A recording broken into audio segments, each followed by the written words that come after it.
이 시간 우리 하나님께서 우리에게 주시는 말씀을 함께 읽습니다. 사무엘상 2장 4절부터 9절까지의 말씀입니다. 사무엘상 2장 4절부터 9절까지의 말씀, 여러분 앞에 파워포인트로 나와 있을 거니까 우리가 같은 목소리로 함께 한번 읽어보도록 하겠습니다. 사무엘상 2장 4절부터 9절까지의 말씀입니다.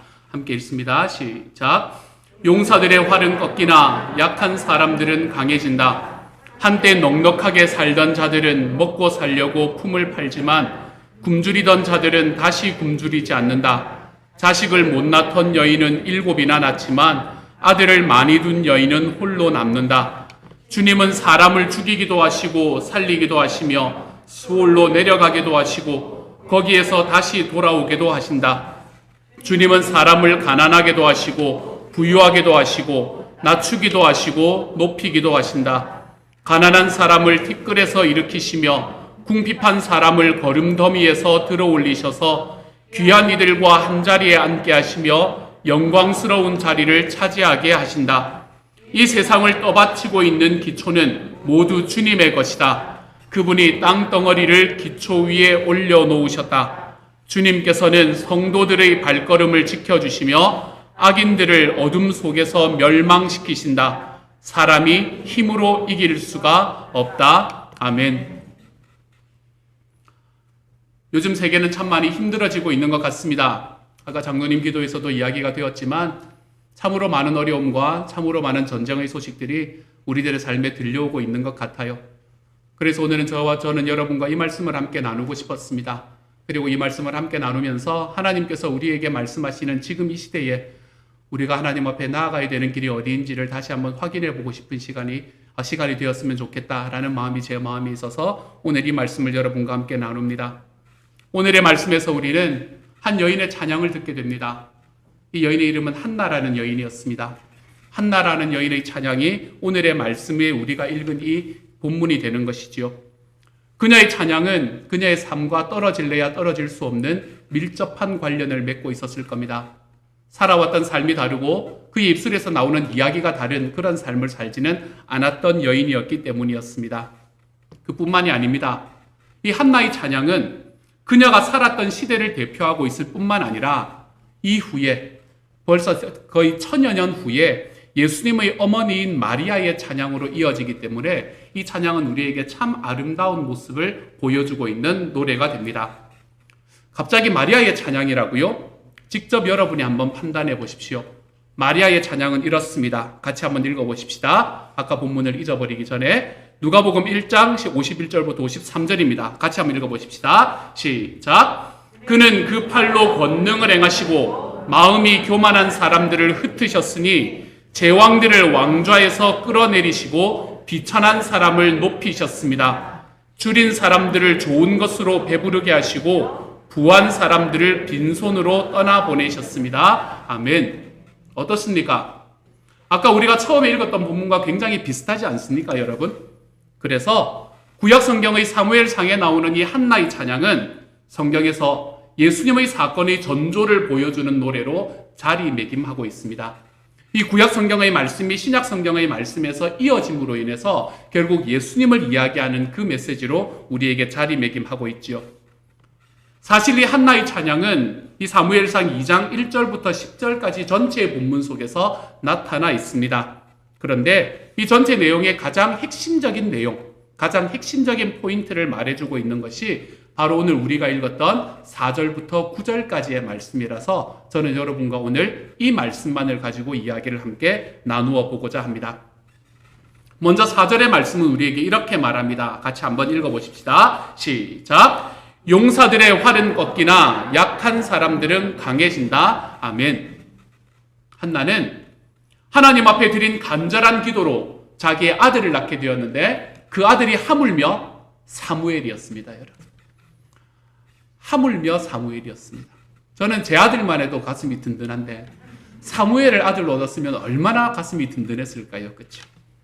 근데 이 사무엘이 젖을 떼자 그녀는 그 아이와 더불어 3년 된 수수 한 마리와 밀가루 한 에바와 포도주 한 부대를 가지고 그때 실로에 있었던 성소로 올라갑니다. 한나는 하나님께서 그 자신에게 베풀어 주신 풍성한 은혜에 감사하면서 자기의 정성을 다해서 예물을 준비했다는 것을 볼 수 있습니다. 그리고 그 귀한 아들 사무엘을 주저하지 않고 엘리에게 맡겼습니다. 엘리에게 맡겼다는 말은 하나님의 전에 맡겼다, 하나님의 품에 맡겼다라는 이야기가 되는 것이지요. 자기의 삶에 가장 소중한 것이었을 것입니다. 오랜 기간 자녀가 없다가 드디어 낳은 하나의 아들, 자기에게 가장 소중한 것이기 때문에 가장 능력이 있으신 주님의 손에 맡기는 것이 당연하다라고 생각하면서 말입니다. 이때 한나가 드린 3년 된 수소 한 마리, 이것은 제물로는 가장 최상의 것을 드린 것입니다. 당시 이스라엘의 제사 규례를 살펴보면 가난한 사람들은 비둘기 한 마리로 제사를 지내게 되어 있습니다. 보통은 양 한 마리 정도로 제사를 지내게 되어 있어요. 그런데 소를 제물로 삼는 경우는요, 국가 단위의 큰 절기의 제사, 아니면 왕이나 제사장을 위해서 드리는 제사, 이런 때만 이 소를 가지고 예물을 삼았던 것을 볼 수 있습니다. 그런데 이 한나는 자기의 아들을 위한 번제를 드리면서 소를 잡아서 번제를 드리는 거예요. 무슨 말인가요? 이는 이 한나가 자기가 낳은 아들인 사무엘의 출생을 그냥 아들 하나 낳은 것, 이런 것으로 치부하지 않고 이것이 하나님의 커다란 구원의 역사 가운데 있다는 것을 그녀가 깨달았기 때문에 그렇습니다. 그래서 자기가 아이를 낳은 감사, 이것을 하나님께 최선을 드리고 싶었기에 그래서 수소로 예물을 삼아서 하나님께 드리고 있는 것이죠. 하나님이라는 분이 힘있고 강한 자들 혹은 제사장이나 예언자들의 기도에나 응답하는 분인 줄 알았는데 자기 같은 보잘것없는 한 여인의 기도에도 응답하시는 분이심을 알게 되었기 때문에 한나에게는 이 사무엘이라는 아들을 얻었다는 것이 얼마나 큰 기쁨이었는지 모릅니다. 그래서 오늘 우리가 읽은 2장의 말씀에서 한나는 티끌에 뒹구는 가난한 사람, 거름더미 속에 구르는 궁핍한 사람을 귀인처럼 영광스러운 자리에 앉게 하시는 창조주 하나님의 섭리와 놀라운 은총을 깨닫게 되었음이 무엇보다 기뻐서 하나님께 이 감사의 찬양을 올려드리고 있는 것이죠. 이처럼 한나는 하나님의 기도 응답을 받으면서 이제는 자신이 더 이상은 고개를 숙이고 다니는 것이 아니라 고개를 떳떳이 들고 다닐 수 있는 하나님의 자녀가 되었음을 확신할 수 있게 되었습니다. 이런 확신을 갖게 되면서 한나는 더 이상 자기의 삶에 울면서 가슴 치면서 한숨이나 짓는 나약한 여인이 아니라 자신감과 긍지를 지닌 하나님 앞에서 사람들 앞에서 용감한 여인으로 바뀌기 시작했습니다. 한나는 이처럼 자기 자신이 누구인가라는 것을 잃어버렸다가 내가 누구인가라는 것을 하나님 앞에서 찾은 기쁨으로 하나님께 자기의 온 정성을 다한 예물을 지금 드리고 있는 것이죠. 한나가 이랬다면 저와 여러분은 오늘 무엇에 대해서 감사를 드릴 수 있겠습니까? 무엇에 대해서 감사를 드리고 있습니까? 그리스도인으로서 자기 정체성을 분명하게 발견하지 못하면, 그리고 하나님이 이루시는 섭리에 대한 이 통찰력을 좀 가지지 못하면 기껏해야 우리는 지난 시간 하나님께서 나 좀 건강하게 해주신 것, 내 가정에 평화를 좀 주신 것, 내가 하는 일들이 좀 별탈 없이 이루어진 것, 이런 것들에 대한 감사만 드릴 수밖에 없습니다. 이런 모든 일들이 감사의 제목이 되지 않는다는 말이 아닙니다, 여러분. 이건 분명히 감사의 제목이죠. 그렇지만 우리는 우리의 감사가 거기에 머문다면 그것은 하나님의 나라와 그분께서 나를 통해서 이루고자 하시는 구원의 역사가 무엇인지를 깨닫지 못한 너무나 피상적이고도 자기중심적인 감사, 너무나 나에게만 몰려있는 감사에 불과할 뿐이라는 것입니다.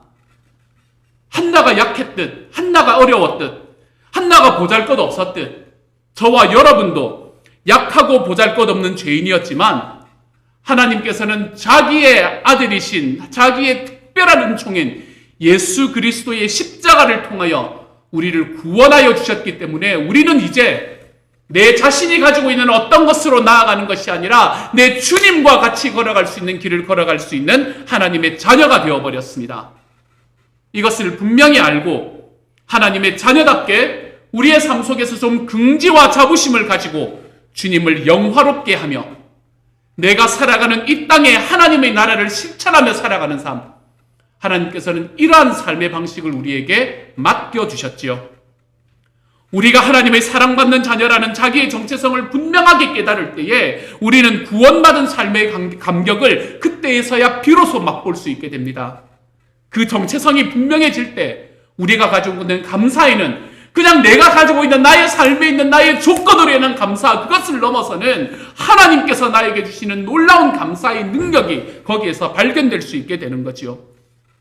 약한 자를 돌보시는 하나님, 그들을 강하게 만드시는 하나님, 그래서 나같이 보잘것없는 존재도 귀하게 여기시는 하나님, 용사들의 활을 꺾으시듯 교만한 자를 내려치시고 겸손한 자는 일으키시는 하나님, 이분을 분명히 알고 믿는 신앙으로 발전할 때 우리는 비로소 우리가 무엇을 감사해야 하며 또 우리가 하나님의 나라의 실천을 위해서 어떻게 행동해야 될지를 비로소 알 수 있게 되는 것입니다.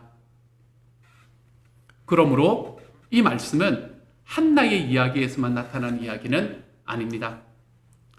우리는 한 2년 전 정도의 사사기의 말씀을 함께 나누었지 않습니까? 사사기의 말씀을 바라보면 우리는 계속해서 이 사사들이 하나님 앞에 교만해졌을 때에 어떻게 하나님께서 그들을 낮추셨는가라는 이야기를 끊임없이 해왔지 않았습니까? 그때에 계속해서 우리는 소위 활이 꺾인 용사들에 관한 이야기를 들을 수 있었습니다. 거기에는 어떤 사람이 있었는지 기억을 한번 되돌려 보시기 바랍니다. 먼저 용사처럼 이스라엘을 쳐들어와서 그들을 군박했던, 그들을 핍박했던 외국의 군대들이 있었습니다. 이스라엘이 하나님 앞에 범죄할 때마다 하나님은 그들을 심판하시고 권고하시기 위해 외국의 군대를 사용하셨지요. 이들이 이스라엘을 쳐들어올 때 그들은 용사였을 것입니다. 이스라엘이 도저히 감당할 수 없는 용사와 같은 군대였을 거지요. 그렇지만 하나님께서 이스라엘을 구원하실 수 있는 그 사사를 세우실 때에 이 용사들의 활은 번번이 꺾이고 말았던 것을 우리는 여러 번 반복해서 들었었습니다. 하나님께서 이스라엘의 죄를 깨닫게 하시려고 그들을 사용하셨지만 그 사용 범위를 넘어서서 하나님의 백성을 핍박하고 멸망시키려 할 때는 하나님께서는 그들과 비교해서는 약했던 사사와 그와 함께 싸우는 이스라엘을 사용하셔서 너무나 놀라운 용사들과 같았던 그들의 활을 꺾으시는 분이 하나님이셨다라는 것을 우리는 바라보았습니다. 이러한 메시지가 가장 강하게 드러났던 곳은 바로 가나안 왕 야빈의 군대 장관인 시스라를 죽였던 헤벨의 아내 야엘의 사건이었죠. 한 나라를 침공해서 수십 년간을 핍박하던 용사였던 시스라, 그 사람은 당시 사회에서 약자 중에 약자였던 이 야엘이라는 여인에 의해서 죽임을 당하게 되었다는 것을 우리는 바라보았었습니다. 야엘을 향한 성경의 기록을 들어보십시오. 헤벨의 아내 야엘은 어느 여인보다 더 복을 받을 것이다. 장막에 사는 어떤 여인보다 더 복을 받을 것이다. 이 말씀처럼 이 야엘은 자기 백성을 향한 하나님의 구원의 주인공이 되면서 하나님에 의해서 강하게 빚어진 약자의 모형, 이것을 우리에게 보여주는 사람이 되었습니다. 또한 사사기는 외국에서 왔던 그 용사들뿐만이 아니라 그 민족 안에서 자기가 스스로 용사라고 생각하던 사람들의 활이 어떻게 꺾여갔는 것을 우리에게 또한 명확하게 보여주는 말씀이었습니다. 기드온, 입다, 삼손, 이들은 자기 스스로가 하나님 앞에 겸손함의 위치에 섰을 때는 하나님께서 그들을 강하게 만들어서 용사의 자리에 설 수 있었던 사람들이었습니다. 그렇지만 그들이 자기 스스로의 힘을 의지하기 시작할 때 이들의 활은 꺾이기 시작했지요. 이들의 힘은 점차로 약해지기 시작했습니다. 이처럼 하나님의 백성 밖에서건 하나님의 백성 안에서건 사사기는 끊임없이 스스로 힘이 있다고 생각하는 사람들의 능력이 약한 이들을 통해서 꺾이는 장면을 우리에게 끊임없이 보여주는 메시지가 바로 사사기의 메시지였다는 것을 여러분이 기억하시기를 소망합니다. 사랑하는 여러분, 우리가 스스로의 능력을 신뢰하며 살아가는 삶, 그것은 말씀이 우리에게 이야기했듯 언젠가는 꺾이게 마련입니다. 우리는 창조주이신 하나님의 피조물일 뿐이다. 저는 저와 여러분이 이것을 늘 기억하며 살아갈 수 있는 하나님의 사람이 되어 가시기를 소망합니다. 우리가 아직 연약할 때에 그리스도께서 우리를 위하여 대신 죽으심으로 우리의 모든 죄악을 용서해 주셨다라는 이 사실을 저와 여러분이 기억하시는 자리로 좀 들어가시기를 소망합니다. 그러므로 우리는 좀 약해도 됩니다. 왜냐하면 나는 약하지만 나의 약함 속에서 능력 있으신 주님께서 내 주인이 되시기에 나의 능력이 아니라 주님의 능력으로 우리가 강해질 수 있기 때문입니다. 우리가 내가 연약할 때에 주님께서 우리를 주님의 자녀로 삼으셨다라는 이 정체성을, 하나님의 자녀로서의 정체성을 좀 분명히 하면서 살아갈 때에 우리는 약함 속에서도 하나님의 자녀로서의 긍지를 가지고 주님의 나라를 성취하는 사역자로 저와 여러분이 살아가는 이곳에서 설 수 있는 주님의 사람이 될 수 있을 것입니다. 그러므로 기억하십시오. 스스로의 힘을 높이고 의지하는 용사들의 활은 꺾이지만 연약한 가운데서 나의 연약함을 인정하고 그 속에서도 구원의 능력을 베풀어 주신 주님을 붙들고 나아가는 사람들은 강해집니다, 여러분.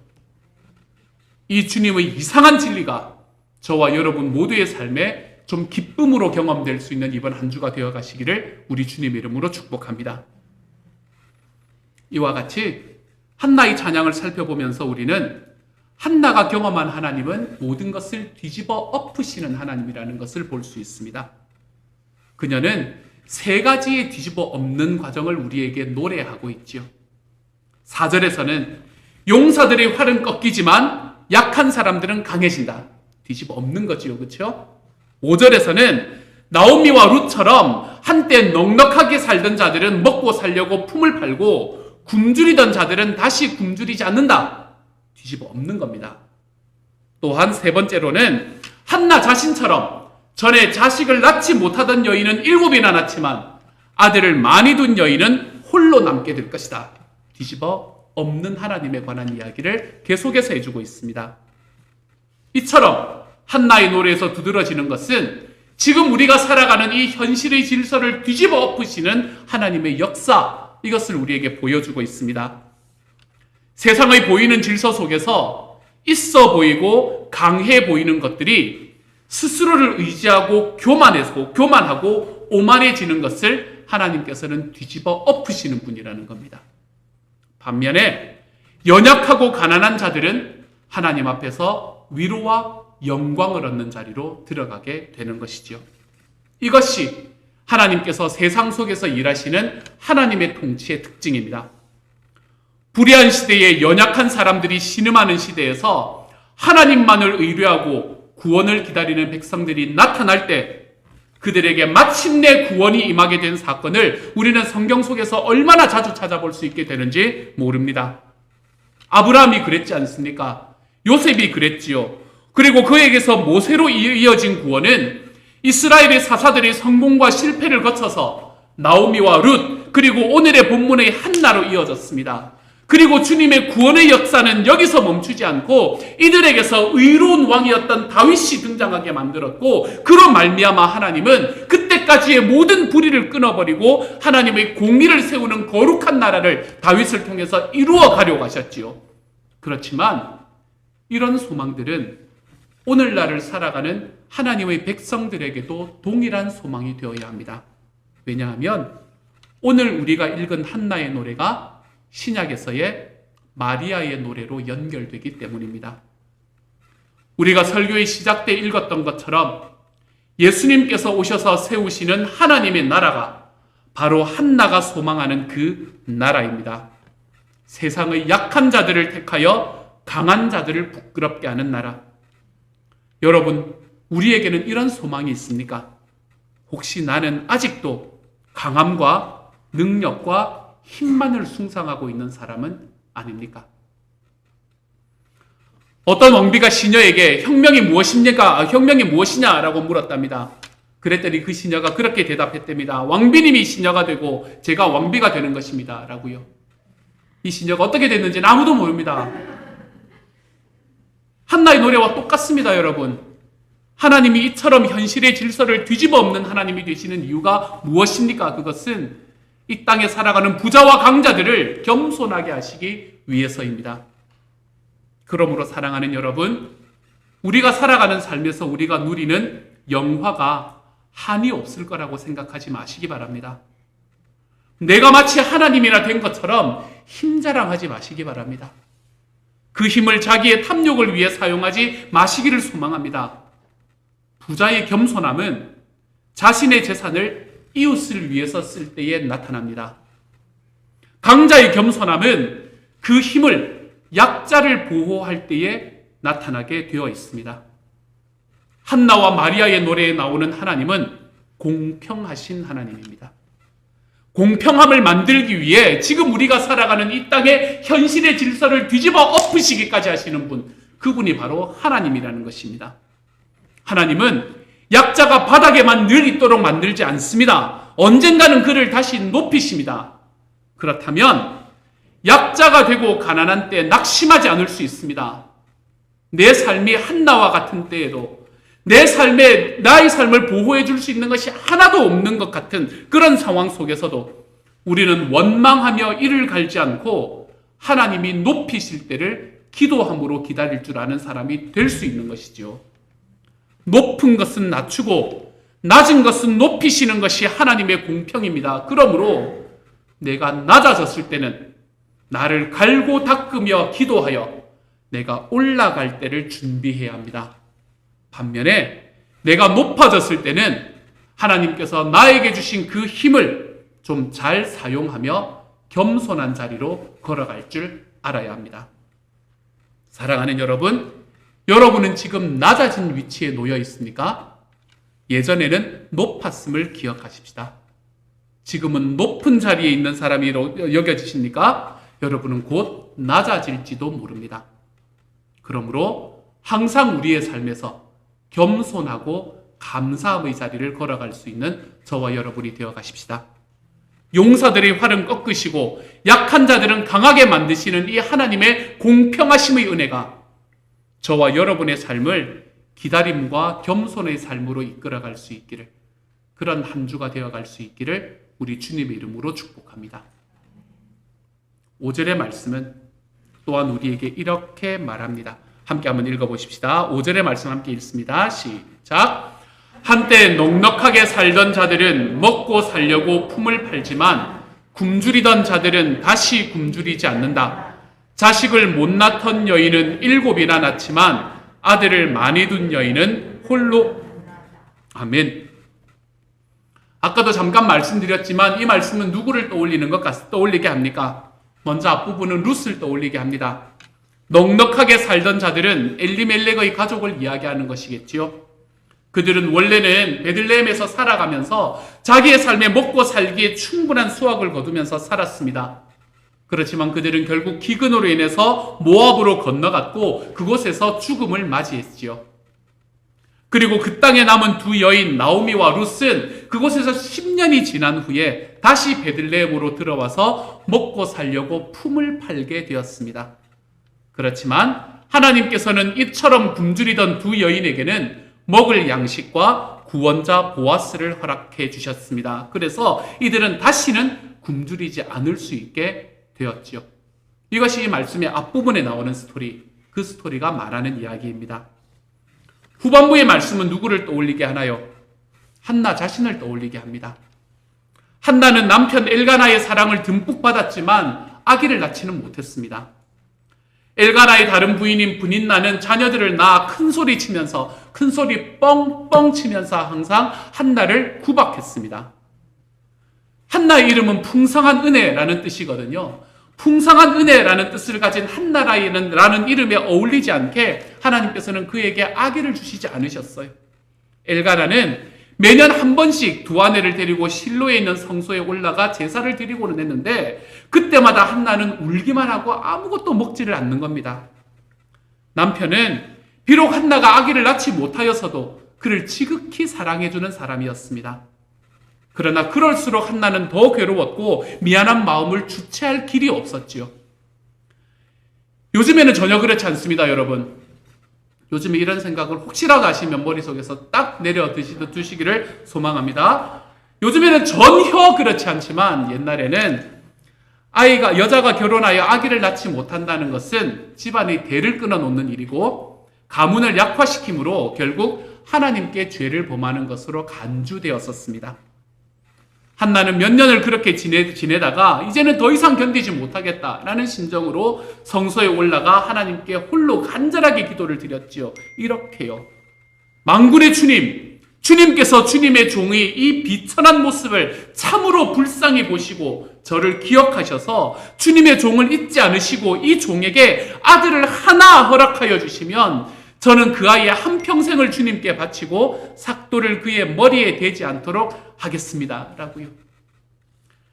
한나는 슬픈 마음을 가눌 길이 없었습니다. 그래서 그의 마음을 주님 앞에 이렇게 쏟아 놓았습니다. 자신의 신세를 한탄하는 데서 벗어나 주님께서 주시는 소망을 붙잡으며 자기의 서원으로 결단하는 자리까지 걸어가 보고 있는 기도이지요. 그런데 신약 성경의 누가복음 1장에도 이와 비슷한 부부의 스토리가 하나 나옵니다. 당시 제사장이었던 사가랴와 엘리사벳이라는 사람의 이야기입니다. 이 두 사람은 아기를 낳지 못하다가 뒤늦게야 아기를 낳게 되었습니다. 이들 역시 아기가 없음으로 인해서 많은 고통과 조소를 받았을 것입니다. 주변 사람들은 그들을 놀렸겠지요. 그렇게 의롭게 사는데 왜 하나님은 너한테 아들도 안 주시냐? 너 지금 잘못 살고 있는 거 아니냐? 잘 생각해봐. 이런 조롱들을 왜 듣지 않았겠습니까? 그런 조롱들은 그들의 마음을 아프게 했을 것입니다. 예수님이 태어나시던 당시의 사회에서도 아들을 낳지 못하는 일은 가장 큰 고통이었던 것 같습니다. 따라서 이 한나의 경우와 사가랴의 경우나 다 같이 이것은 단순히 아들을 낳는 문제가 아니라 그것은 약자가 당하는 고통과 억울함과 원통함을 나타내고 있는 것이죠. 엘가나의 도안에는 그 당시의 사회의 대조된 두 계층을 그대로 상징하고 있습니다. 자녀들을 낳아서 큰 소리 칠 수 있는 분인나, 그 당시 사회의 교만한 자, 권력을 가진 자, 재물이 많은 자, 남을 업신여기는 자들, 이런 사람들을 상징하지요. 이들은 약한 자들, 없는 자들, 가난한 자들을 업신여기고 착취하며 돌아보지 않는 사람들입니다. 그 반면에 아기를 낳지 못했던 한나는 바로 그 당시의 사회의 약자들을 상징하고 있습니다. 그들은 강자들에게 억울하게 당하고 조롱과 수치를 당하며 가난과 공공함을 벗어나지 못하는 사람들이었습니다. 같은 한 남편의 아내이면서도 서로 사랑하고 협력하며 살지 못하고 업신여기고 못살게 굴었던 것처럼 같은 사회, 같은 세계 속에 살면서도 더불어 살기보다는 서로 적대적으로 대립하면서 원수처럼 지냅니다. 결국 이런 사회 속에서는 누가 고통을 당하나 하면 언제나 약한 자들이 힘 있는 자들에게 당할 수밖에 없는 시스템이 되어 가버리는 것이죠. 하나님께서는 한나가 눈물로 기도를 드리는 것을 들으시고 그의 태를 열어서 잉태하게 하십니다. 그리고 마침내 아들을 주셨습니다. 하나님께서 자기의 기도를 들어주셔서 나에게 주신 아들이다 해서 그 이름을 샤무엘이라고 지었습니다. 사무엘은 하나님께서 들으셨다라는 라는 의미를 가지고 있지요. 또는 내가 하나님께 간구하였다라는 의미를 가지고 있는 단어입니다. 한나의 기쁨은 말로 표현할 수 없었을 것입니다. 사무엘상 2장 1절에서는 그녀는 다음과 같이 그 기쁨을 표현했습니다. 같이 한번 읽어보십시다. 함께 읽습니다. 시작. 주님께서 나의 마음에 기쁨을 없나요? 혹시 없나요? 죄송합니다. 제가 읽습니다. 주님께서 나의 마음에 기쁨을 가득 채워주셨습니다. 이제 나는 주님 앞에서 얼굴을 들 수 있습니다. 원수들 앞에서도 자랑스럽습니다. 주님께서 나를 구하셨으므로 내 기쁨이 큽니다. 아멘. 한나는 이렇게 고백할 수 있었습니다. 하나님께서 한나의 기도를 들어주셨다는 것은 그녀의 존재가 하나님께 인정받았다라는 것을 의미하는 것이고 모든 수치가 물러가고 이제는 떳떳하고 자랑스러운 하나님의 자녀가 될 수 있다라는 것을 의미하는 것이었지요. 그래서 그녀는 비로소 그 이름의 뜻대로 하나님의 풍성한 은혜가 자기 자신에게 임하였음을 체험하면서 하나님께 감사하고 기뻐하며 찬양하지 않을 수 없었던 것입니다. 이처럼 성경에 나오는 아기의 탄생 이야기, 이것은 늘 구원과 관련되어 있는 것을 보게 됩니다. 성경에 나오는 아기 탄생 이야기 중에 가장 극적인 사람이 누구입니까? 그 사람이 바로 모세입니다. 모세.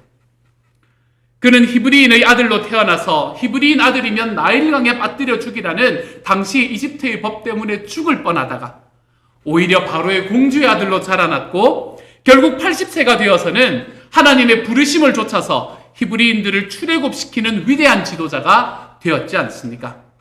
그리고 그의 이야기는 한나의 아들인 사무엘의 스토리로 이어지고 신약 성경에 와서는 세례 요한과 그리고 예수 그리스도의 탄생의 이야기까지 이어지게 되는 것입니다.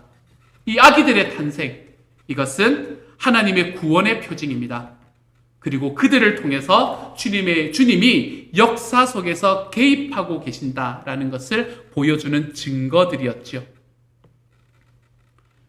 한나나 사가랴가 아들을 낳았을 때 그들이 기뻐서 부른 노래의 내용을 한번 보면 거기에는 하나님께서 단순하게 아들을 원하는 그들의 기도를 들어주셨다라는 이것에 머물러 있지 않고요. 불공평하고 잘못된 역사를 바로잡아서 새로운 역사를 하나님께서 이루어 가신다라는 내용을 그 안에 담고 있는 것을 보게 됩니다. 한나는 무엇이라 말하나 하면 참으로 주님은 모든 것을 아시는 하나님이며 사람이 하시는 일을 저울에 달아보시는 분이시다라고 이야기합니다. 이 땅에서 이루어지는 불평등하고 불의한 일에 대하여 하나님께서 전혀 무관심하게 내버려 두시는 것이 아니라 사람이 하는 모든 일들을 저울에 달아보고 계신다는 겁니다. 저울에 달아보신다는 것은 심판하여 공정하게 판단하겠다라는 것을 의미하는 것이죠. 주님께서 관심을 가지고 이 땅의 일들을 지켜보고 계시면서 강한 자의 불의를 심판하시고 약한 사람들은 구원하시겠다라는 의미입니다. 8절의 말씀은 또한 이들을 이렇게 우리에게 표현합니다. 가난한 사람을 티끌에서 일으키시며 궁핍한 사람을 거름더미에서 들어 올리셔서 귀한 이들과 함께 한 자리에 앉게 하시며 영광스러운 자리를 차지하게 하신다. 한나의 찬양뿐만이 아니라 사가랴의 찬송에는 더욱 분명하게 그런 뜻이 나타납니다. 누가복음 1장 68절부터 71절까지의 말씀입니다. 함께 한번 읽어보겠습니다. 시작. 주 이스라엘의 하나님은 찬양받으실 분이시다. 그분은 당신의 백성을 돌보아 속량하시고 우리를 위하여 권능의 구원자를 당신의 종 다윗의 집에서 일으키셨다. 예로부터 당신의 거룩한 예언자들의 입으로 주께서 말씀하신 대로 우리를 원수들에게서 구원하시고 우리를 미워하는 모든 사람의 손에서 건져내셨다. 아멘. 사가랴는 지금 저에게 어떤 아들을 주셔서 감사합니다 이렇게 기도한 것이 아닙니다. 여기서 뭐라고 기도했나 하면 고난당하는 백성을 구원하시고 속량하시고 모든 사람의 손에서 건져내셨음을 감사하고 찬양하고 있는 거지요. 한나나 사가랴의 소원은 아들이 없어서 당하는 서러움에서 벗어나는 것이었겠지만 막상 주님께서 그들에게 아들을 주시자 그것은 곧 그 민족을 구원하시려는 주님의 역사구나라는 것을 그들이 깨닫게 되었던 것입니다. 그리고 그 주님의 역사가 자기를 통해서 일어나고 있는 것을 바라보며 하나님 앞에 기뻐하고 찬양하게 되었던 것이지요. 개인의 역사 속에서 하나님의 큰 역사의 물줄기를 볼 수 있는 믿음, 이것이 그들에게 있었다라는 것을 의미합니다. 그러고 보면 한나나 사가랴는 자기들의 아들을 원했지만 그것은 하나님의 아들의 나타남을 기다리는 모든 인류의 간절한 소망을 상징하고 있는 것이었습니다. 한나나 사가랴는 그들의 기도가 응답되는 것을 보면서 하나님께서 그 백성을 구원하실 것이라는 것을 깨달았던 것이죠. 그들은 자기들의 아들들을 얻으면서 자기 자신을 넘어서서 공동체의 역사에 다가오시는 하나님의 구원의 희망, 이것을 바라보았던 것입니다. 절망할 수밖에 없는 세상, 강자는 늘 약자들을 억압하고 부자들은 가난한 자들을 늘 착취하는 이 절망할 수밖에 없는 세상에 우리 주님께서 그들의 삶에 보여주신 그 작디 작은 희망의 꽃이, 희망의 싹이 돋아남을 보고 그들은 하나님 앞에 기뻐했던 것입니다. 사랑하는 여러분, 저는 저와 여러분이 이 한나가 가졌던, 또한 사가랴가 가졌던 눈을 가지고 이 땅을 좀 살아가 볼 수 있기를 소망합니다. 때로는 우리 신앙이 너무 우리 자신들에게만 집중되어 있는 것을 볼 때가 있습니다.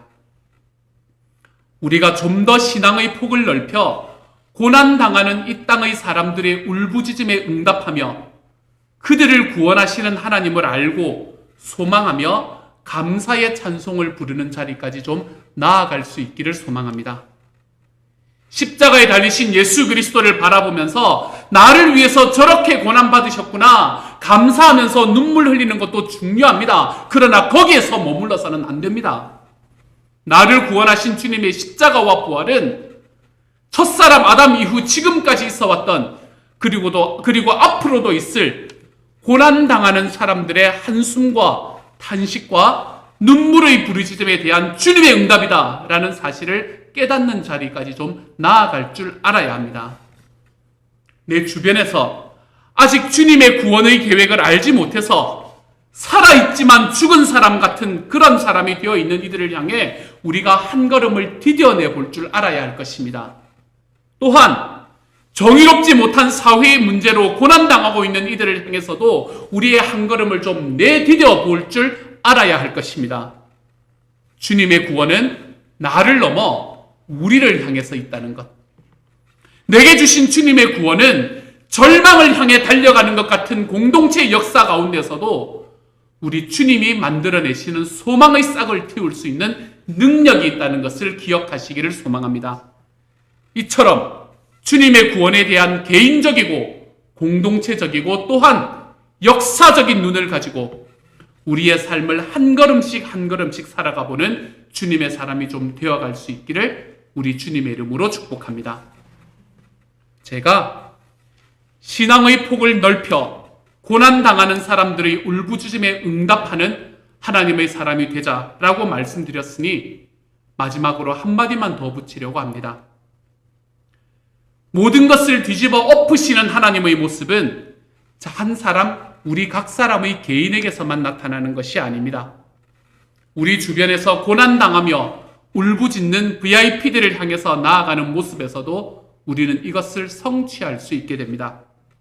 그렇지만 나라와 나라 사이의 이슈에서도 동일한 하나님이 역사하고 계시는 것을 또한 우리는 볼 수 있게 됩니다. 지금 세상에는 한 나라 안에서 힘 있는 계층이 힘 없는 계층을 향해서 혹은 힘 있는 나라가 자기보다 힘 없는 나라를 향해서 물리적인 억압을 자행하는 일이 꽤 자주 일어나고 있습니다. 미얀마에서 일어났던 군부 쿠데타가 그랬고 좀 성격은 다를 수 있지만 아프가니스탄에서 일어난 내전이 그랬으며 작년에 일어났던 IT의 대통령 암살 사건이 그랬고 지금 우크라이나를 향한 침략 전쟁을 지속하는 러시아가 그렇습니다. 높은 곳에 올라갔다고 생각하고 내게 힘이 있다고 생각하면서 그것을 공익을 위해서가 아니라 사적인 욕심을 채우려고 불의하게 사용할 때 지금 우리가 살아가는 삶 속에 현실의 질서를 역전시키는 하나님의 공의로움이 거기에 임하게 될 것입니다. 그래서 우리의 관심과 기도가 그 땅에서 아프게 살아가는 이들의 삶을 변화시킬 것이며 이 땅에 우리 주님이 주시는 평화가 속히 임하는 통로가 될 것입니다.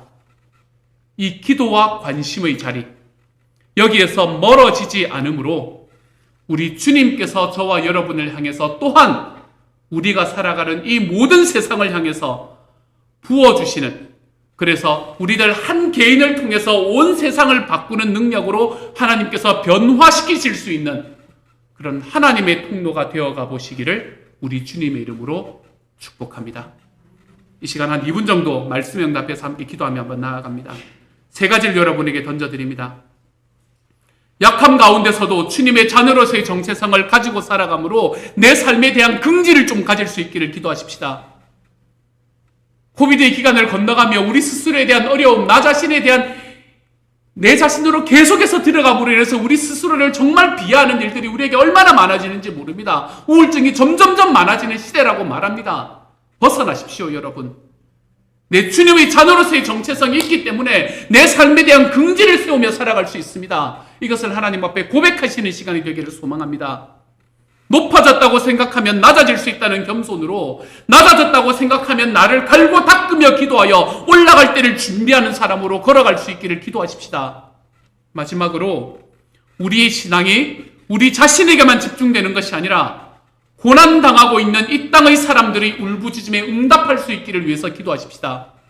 지금 내 마음에 다가오는 그곳, 정말로 이 땅에서 전쟁의 소식이 들려오는 그곳들, 우리가 기도했지만 사실은 그 안에서 정치적으로는, 사회적으로는 아무것도 변하지 않은 것 같은 그 나라들, 내가 잊지 않겠습니다. 내가 기도하겠습니다. 하나님 앞에 고백하는 마음으로 이 세 가지 우리 하나님 앞에 내어놓으며 우리의 말씀에 응답해서 이 시간 같이 하나님 앞에 간절히 한번 기도하며 나아갑니다. 같이 기도합니다.